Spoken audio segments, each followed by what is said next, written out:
आज आप फूलपुर 51 से लोकसभा चुनाव में नामांकन किए हैं, क्या कहना चाहेंगे? जी, आज प्रभु कृपा से मैंने फूलपुर 51 से नामांकन भर दिया है और भगवती कृपा होगी कि मैं जो है विजय श्री से ही वापस आऊँगा। क्या मुद्दा रहेगा चुनाव में आपका?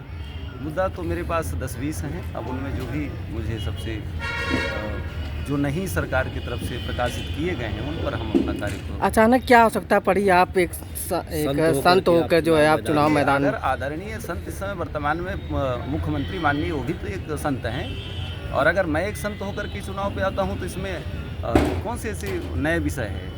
ये तो प्राचीन विषयों पर आधारित है। कोई नया प्रश्न आप पत्रकार लोग जी, आपका मुद्दा क्या होगा?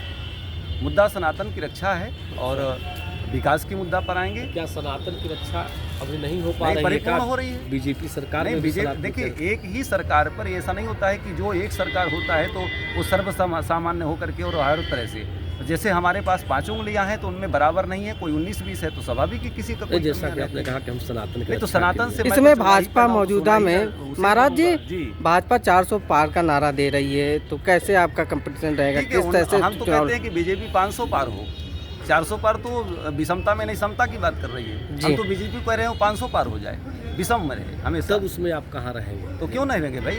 उन्होंने 400 देखिए भविष्यवाणी उन्होंने किया कि मैं 400 पार्टी कितने सीटों पर? मेरी पार्टी तो अभी पहली बार ही लड़ा रही है, तो मैं कैसे कह दूं कि कितनी पार्टी आएगी? कितने सीटों पर चुनाव में आप पहली बार हैं? पहली बार चुनाव। तो चुनाव में पहली बार हैं और चुनाव में आपने फूलपुर को ही क्यों चुना?